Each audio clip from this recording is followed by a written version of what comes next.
the Iranians keep that capacity despite all of the pronouncements by Pete Hegseth and Donald Trump that basically it's open skies in Iran. Well, I've seen some reports by people recently in Iran. These were provided through intermediaries, through journalists. The people that were reporting are not American nationals, but they are also not from the region. They look like they may be Europeans who, for whatever reason, were able to enter Iran. There are also some reports from Asians. They tend to say the same thing. They estimate that Iran has at least 15,000 missiles remaining in its arsenal, maybe more, and at least 45,000 unmanned systems drones. And their manufacturing capacity for drones is untouched. And the missile arsenal is untouched for all intents and purposes. And they have more than enough launchers, mobile launchers. They seem to have lost, we think, perhaps 50% of their mobile launchers, but those seem to be replaceable, and they still have half of them left. So I think from the standpoint of their offensive striking power, that seems to be in place. So that's the first thing. I think it's important for us to know that, because that's a lot of missiles. And of course, all of this is underground, and you look at these underground facilities. There are lots of pictures that are being shown online. These things are enormous. This reflects a 20-year effort on the part of the Iranians to build these underground facilities. So we have to juxtapose that with ourselves. We're operating 6,000 miles away from the United States, at least that far.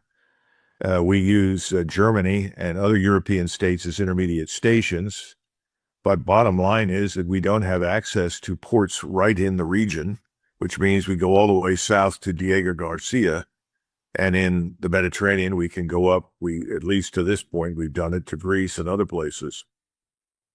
So we're at the end of a very long line.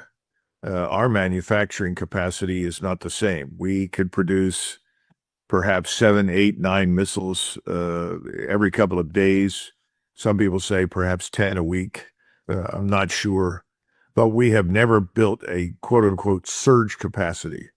And when you look at what the Russians have done, when they rapidly ramped up, they created a surge capacity such that if the battlefield demands it, they can point to a particular piece of equipment and say, we need more of it immediately. And it can go from, instead of 10, up to 1,000. The Chinese are supporting them. We know the Chinese can manufacture roughly 10,000 rocket motors, that is rockets or missiles, 1,000 rocket motors or missiles a day. We'd be lucky to produce 100 in a week.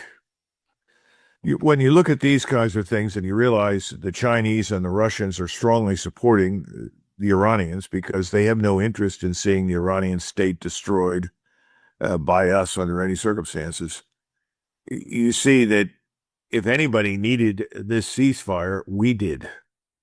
Right. I'm not saying it was irrelevant to the Iranians, and I'm sure they're grateful for it, but we needed it. But it's temporary. And everybody that's looked at this, it's sober-minded, American, European, Iranian, doesn't make any difference, has all said, everyone has said the same thing. This looks temporary. This does not look like a permanent solution.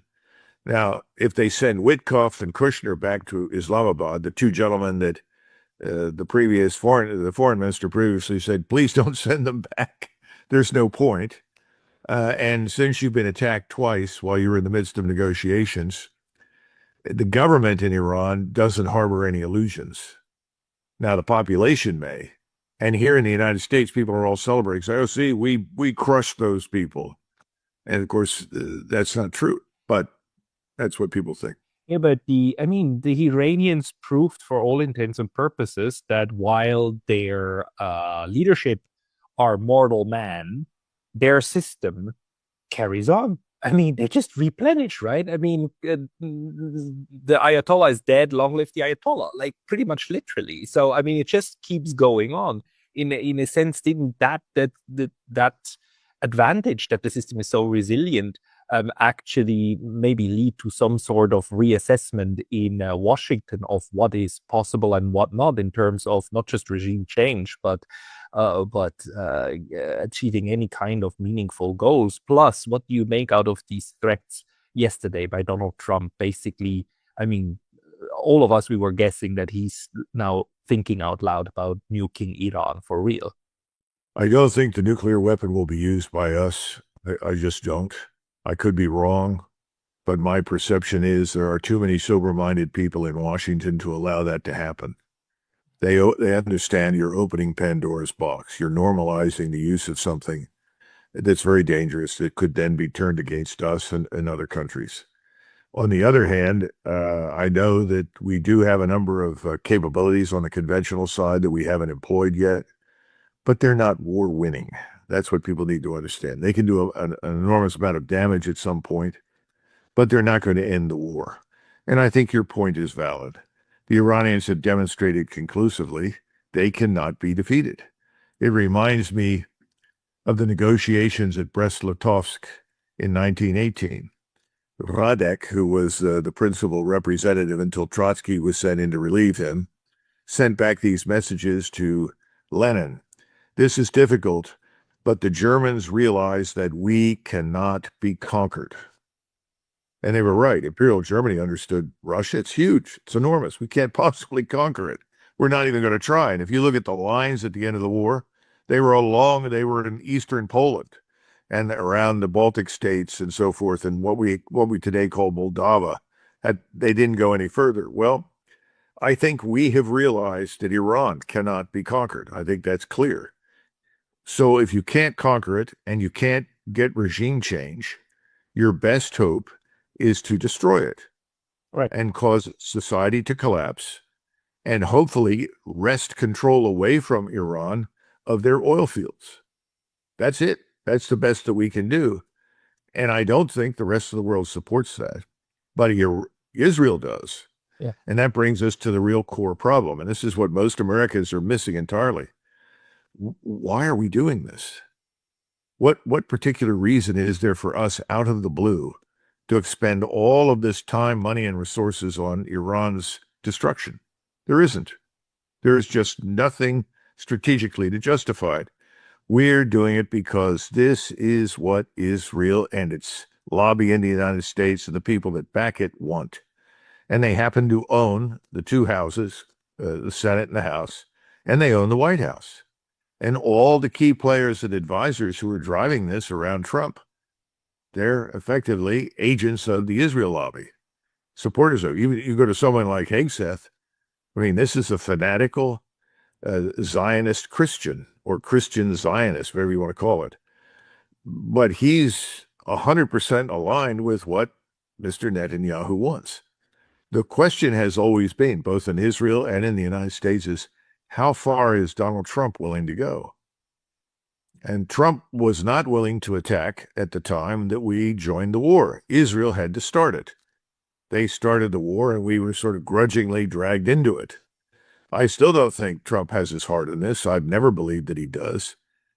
And he tries to compensate with lots of bellicose rhetoric, which is what you heard when he threatened the destruction of everything a few days ago. But now he's in a trap of his own making. He's caught up in this escalatory trap.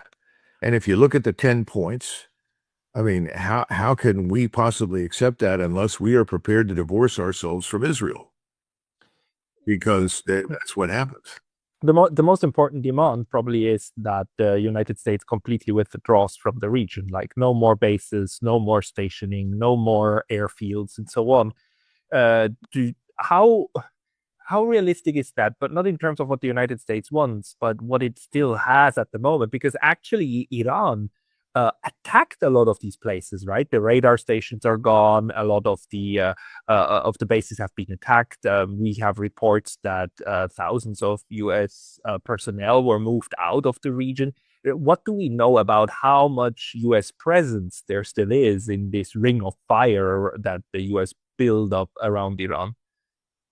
Well, we've looked at 27 bases that have been under serious attack by the Iranians, and they are largely unusable.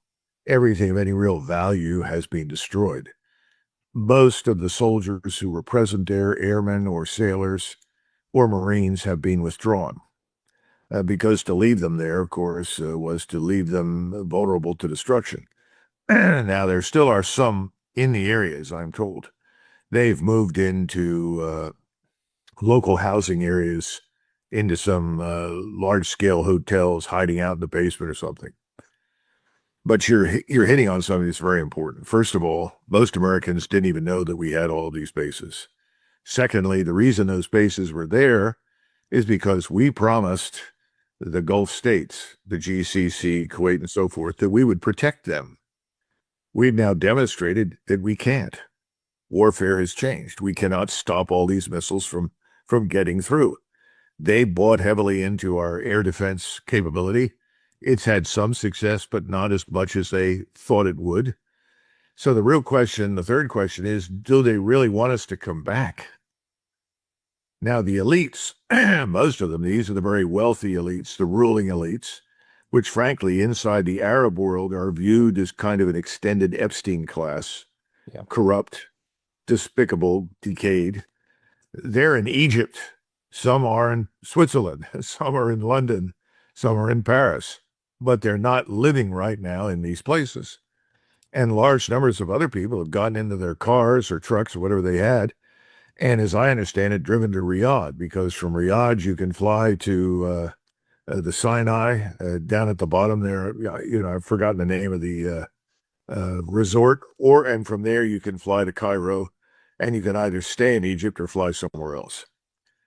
So I think the real question is, how do we just quietly admit that we can't stay and do much, and how did the elites react to that? Because when I went into the Pentagon during the last sort of 60 to 90 days of the Trump administration, and I began asking, because at the time Donald Trump wanted to find a way to withdraw our forces from Iraq and Syria, not just Afghanistan. And when I kept pushing people, I said, what do we have this base near Al-Tanf for in Syria? And the answer was, for Israel. I said, well, Israel has better intelligence on the region than we do. How can we provide early warning? No. You have to understand, we're there for Israel. And I think the view from Israel and the view from their supporters in Washington is, we're in the Gulf for Israel. The question is, can we stay there anymore? I don't think we can. And I think the proverbial handwriting is on the wall. But how does Donald Trump declare victory, look like he's in charge, and do that? So I suspect we may end up with something similar to the end of the 1963 Cuban Missile Crisis, where Kennedy told the Russians, look, you want us to pull our missiles out of Turkey, we'll do that. But we can't do it immediately, because that would upset the political structure and stability here in Washington. They'll say, well, we surrendered. And said, we're not surrendering, but we agree with you. We'll pull our missiles out if you pull those out of Cuba. Khrushchev accommodated us. He pulled his missiles out. And once that had been accomplished, some months later, we quietly withdrew all the missiles from Turkey. So you may see something like that eventually. But Americans must understand that the sticking point is Israel. We have said, number one, no uranium enrichment, because that's what Israel wants.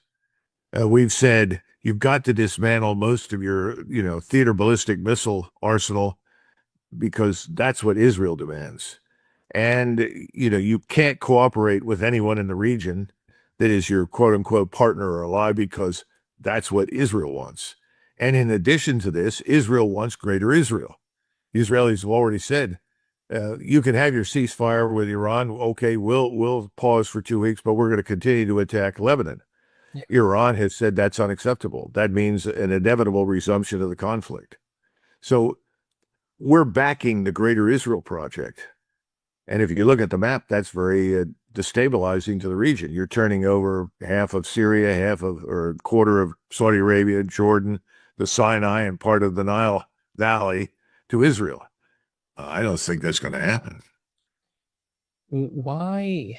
I mean, there are the most important, I think, voice online that says that this is not what's actually happening is a man called Brian Berletic. And he keeps making the point that no, it's not the tail wagging the dog, it's the dog pretending that the tail has outdue influence on it in order to basically, conveniently then blame it all on the tail, right? When in fact this is a long-term strategy by the United States, by the neocon faction, the road to Persia and so on, these strategies to just grind down and destroy all and every opposition to the U.S. influence in all corners of the world, actually. What do you make out of that argument? He's never spent any time in Washington, because if he'd spent any time on the Hill, he would note that there is an Israeli representative, an agent of Israeli influence and power, the so-called member of the Israeli lobby in practically every congressional office and senatorial office. He's there for a reason, to ensure that whatever those senators and congressmen do is aligned with what Israel wants, and they are in a position to turn off the money spigot. The way it works is, if you don't support what Israel wants on this bill or this piece of legislation or in this policy, that's fine. We will simply turn all the money we would have given to you for your reelection over to your opponent, because they're effectively agnostic about whether you are a so-called Republican or Democrat. The only thing they care about is, will you support what we want? That's a lot of money. And where does the money come from? It comes from the Zionist billionaires inside the United States. So he's dead wrong. You've got to go all the way back to the 1990s and look at the authors of a document on strategy. It was Paul Wolfowitz, Richard Pearl. I mean, just go down the list. These were all Zionists. And what they wanted to do, this was their argument: we need to gain control of all the oil resources in the Middle East, and then we will have China by the throat. That was the argument, because the Chinese are dependent upon the oil.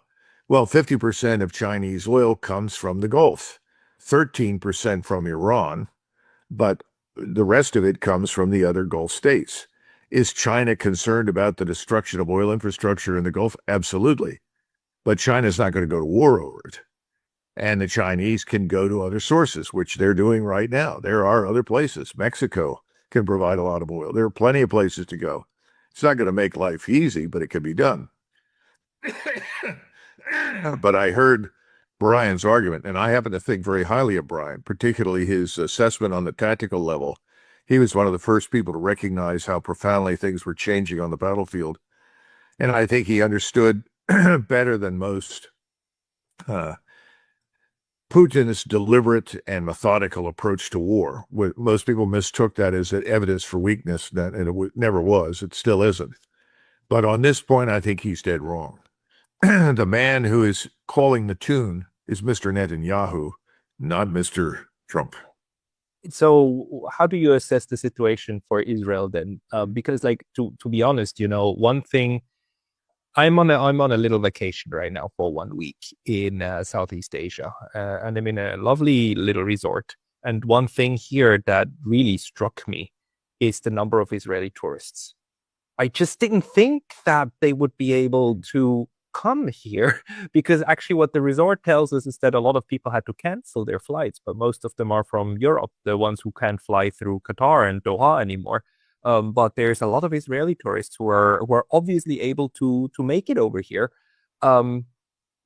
So because I believe that Israel too is being hammered at the moment, but it seems that they're able to carry on at the moment, aren't they? Well, it depends on the individual Israeli and how much money and influence they have. Mr. Netanyahu's son, who would otherwise be in the Israeli Defense Force, is in Miami. Right. Gee, what's he doing in Miami? He's at the right age to serve in the armed forces. Lots of Israelis have disappeared and reappeared in Cyprus, where Israeli money is pouring in to buy up vast tracts of real estate. They are buying up locations on Greek islands, and they are in Greece, and they are also in Serbia. So I think you've got large numbers of Israelis who have money and influence who've managed to get out. Now, the Israeli military has taken over many of the airfields, many of the places from which people could depart. And of course, Ben Gurion was heavily bombed. So Ben Gurion's not in good shape. I don't know if they're flying out of there at the moment. Perhaps they are. But the point is that the Israeli military was stopping people from leaving the country. I don't know how many Israelis, when you say Israelis, you got to be careful because 2 million people living in Israel out of the 9 million are Arabs. In other words, Palestinians living on land inside Israel. I don't know how many Jews are left in Israel. And I'm sure that the Hasidic Jews, the Jews in Jerusalem that are really very different from everybody else, I'm sure they're where they are.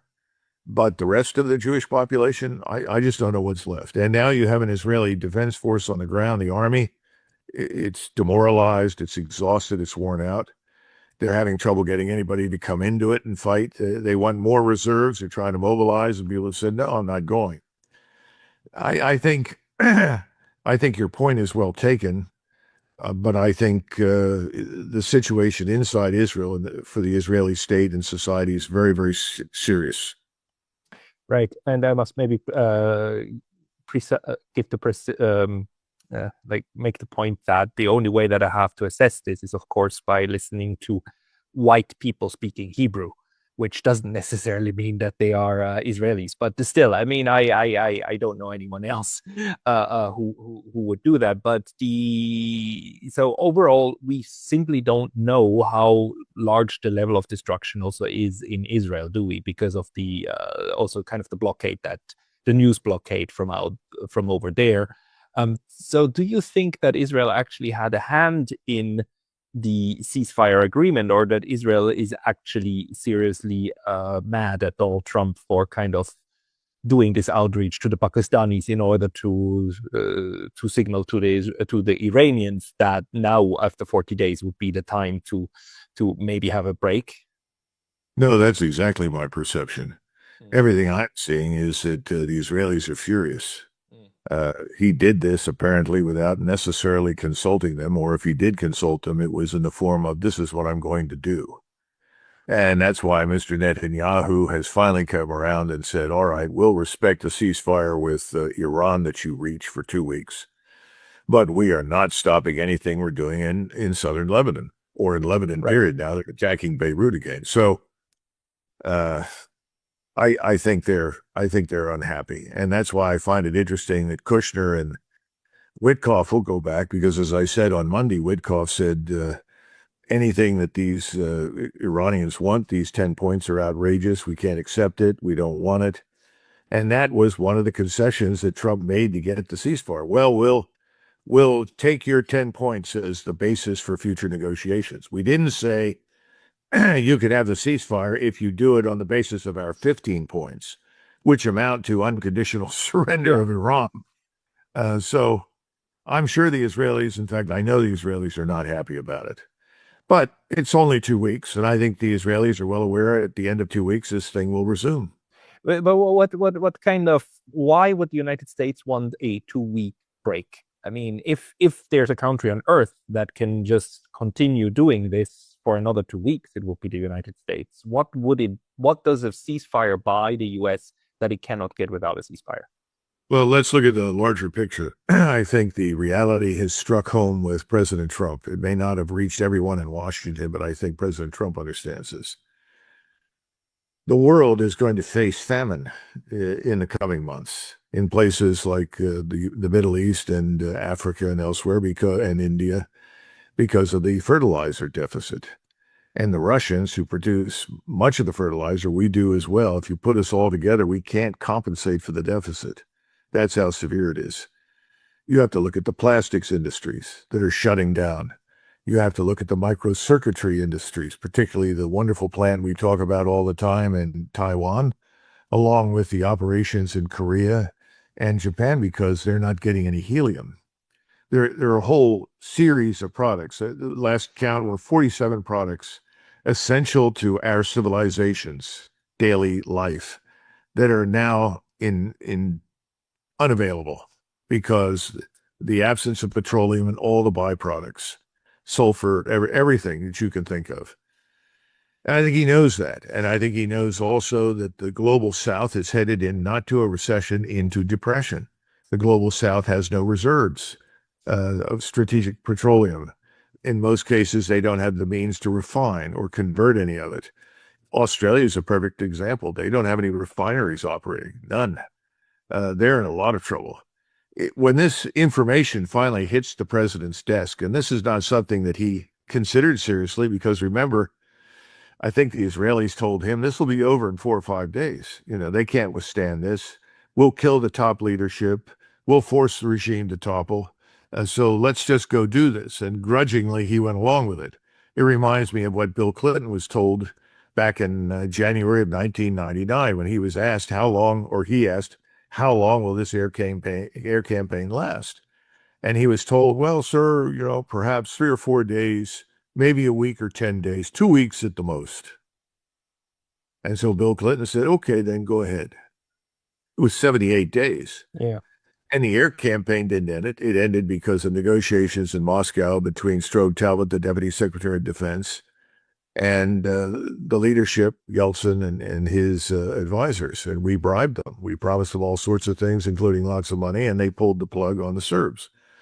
And the Serbs had always said from the very beginning, if we don't have access to Russian energy and Russian food, then we probably are not going to make it through the Balkan winter. We'll have hundreds of thousands of people starve and freeze to death. So when that became clear, that's when Milosevic said, we have to withdraw from Kosovo. We don't want to, but without Russian support, we can't stay. I think we're going to have an end to this particular tragedy along the same lines for reasons of global economic distress. And also because we're sliding into a very serious recession now, Pascal, that nobody wants to admit. Every time they publish good news about jobs reports, a month later, it's all adjusted downward. The truth is, we're in a very fragile position. And it could very, very rapidly degenerate into one of these affairs where the interest rates rise, the yield on our bonds rise, we can't service the debt, the whole thing collapses. I think all of this has come together in the White House in some sort of understanding. And I think privately, if President Trump could speak truthfully, having worked for the man briefly and talked to him a couple of times, because I liked him personally, this is not an unpleasant person by any means. I think he probably says, well, let's hope this 2-week ceasefire can be extended and extended and extended, because he knows these other factors are important and inescapable. So, there were a lot of people who were worried that these religious fanatics in the White House seriously got to him, XF being one of them, of course. But we know that Rubio harbors similar ideas, and of course that White House faith bureau that they're having now with this blonde lady, I forgot her name, the crazy pastor, who are permanently stationed at the White House, and they do prayer sessions with him, around him, and calling him like a vessel of God and whatnot. You think that he didn't buy into it because a lot of his rhetoric in the last 2 weeks was extremely worrisome that he might actually, he might have just gone down that route. I think that President Trump is not a religious fanatic. He simply isn't. I think that he welcomes anybody to the Oval Office who will worship at the altar of Donald Trump. Right. Let's face it. That's the way it is. It's sort of like the Israel lobby. The only way you can become a member and a supporter is to worship at the altar of Israel. Then you can join the Israel lobby. If you don't do that, well, then you're an anti-Semite. It's kind of a dichotomy like that with Trump. I think this religious fanaticism is real. We have always had that strain in our society. I mean, we can go back to the Puritans that left the Netherlands and came to the United States, and they were very much, in that sense, fanatical. They were by no means moderate people. When Sigmund Freud visited the United States after World War I in the 1920s, when he left, they said, well, what can you tell us about the United States? He said, the place is a theocracy. Because he saw the tremendous power and influence that was exploited and exerted over the government by Protestant pastors who were extreme. That's how we ended up with the prohibition. Now, this sort of, it's a sine curve. It goes up and down. I think more people in the United States are horrified by this radical Zionism that's linked to this radical form of Christianity than are supporting it. Because all you have to do is look at the polls. Where is President Trump in the polls? He's now in the mid to low 30s. If it gets down into the mid to low 20s, he won't last in office. He'll be removed. That's how serious it is. Right. I mean, that threat looms over the horizon, and also, of course, the midterms in November. That might have been on his mind, thinking that he must somehow get out of this now. But maybe instead of talking about this for the last 5-6 minutes, I'm wondering about your assessment of Europe. I mean, that weird continent that had nothing to do now with any kind of the negotiations, that kind of went along with everything, maybe with the exception of Spain. And what's your assessment of where they are now? Because okay, you've got this unfinished war in Iran, you've got the unfinished war in Ukraine, and they are militarizing at the moment, but doing so from a real position of very severe weakness. Well, I lived in Europe for almost 10 years in total. And I've loved Europe all my life. I always, when I got to shape headquarters, one of the questions I was asked is, what do you think about NATO? And I said, well, if Western civilization is purest at its source, then this place is the fountainhead of our civilization. I mean, that's how important I regard Europe. However, I also very quickly concluded that Europe would be much better off without us than with us. And I was one of these people that said, we've got to find a way to disengage from Europe. And when I asked somebody, in the absence of the Soviet threat, what holds this NATO alliance together? Because everybody, at least when I was there, was very defensively oriented. No one thought in terms of waging war offensively against anyone. And they said, well, in the absence of the Soviet Union, I guess the French are the only natural enemy of everyone in Europe. Of course, everybody laughed. And I certainly don't view it that way, but that was a commonly repeated phrase. I think the Europeans right now, what should have happened is that we should have said, look, we'll stay in NATO, but we're withdrawing our forces. Right. And you are going to have to provide the senior general to command. We will no longer command everything in NATO as an American. We'll support you, but you've got to take responsibility from a strictly European standpoint for the military alliance, because they already have as the NATO, whatever it is, what do they call it, the Secretary General, who is a European on rotation. We didn't do that. That would have been a nice, gradual, slow, predictable disengagement. And instead, President Trump, who sometimes sounds like a petulant child, hurls abuse at anybody that disagrees with him or won't do what he says. And I think that's what's been going on with the Europeans off and on. He seems to think that NATO is an alliance of vassals who are obligated to their master to respond to whatever the master says or does. And unfortunately, if you go back and look at the interventions that we've been part of in Iraq and Afghanistan, in Libya, and now what we're doing, there is this expectation, well, if we decide to attack someone, you're obligated to come with us. He doesn't understand that's truly alien to the North Atlantic Treaty Organization. But the Europeans themselves have done that, because if you ask them whether they're Poles or Germans or something else, they'll say, well, we want good relations with Washington, so if we have to provide something, we'll do it rather than not. I hope they've wakened up to reality, and I hope they will take responsibility for themselves. But I don't see any evidence that will happen until all the governments in Europe are gone. Because the people leading European states right now are doing as much damage, maybe more damage than Adolf Hitler did to Europe when he was in power. And that began with Merkel in 2015, and it's continued without interruption. It's been catastrophic. It's catastrophic, especially for the Germans, the French, the Dutch, even the Scandinavians. It's all got to stop. And I think the destruction of cheap energy is going to help enormously, because that's going to drive the people in office out eventually. Then we'll see Europe reassert itself. not necessarily as one entity, because you see, NATO is too large. Right. The view strategically from Rome or Belgrade or, Ljubljana or Zagreb is very different from the strategic view from Stockholm or London or Paris. That's the problem. So you don't view NATO necessarily as a tool of the United States to wield power over its vassals. That's not how you see it. Oh no, I'm very opposed to that. And unfortunately, I think this is what's alienating Europeans. They're finally beginning to wake up. Right, but does it have that kind of character, and that's something that should be changed, or do you think it never had that character? That's a misinterpretation of what NATO is. No,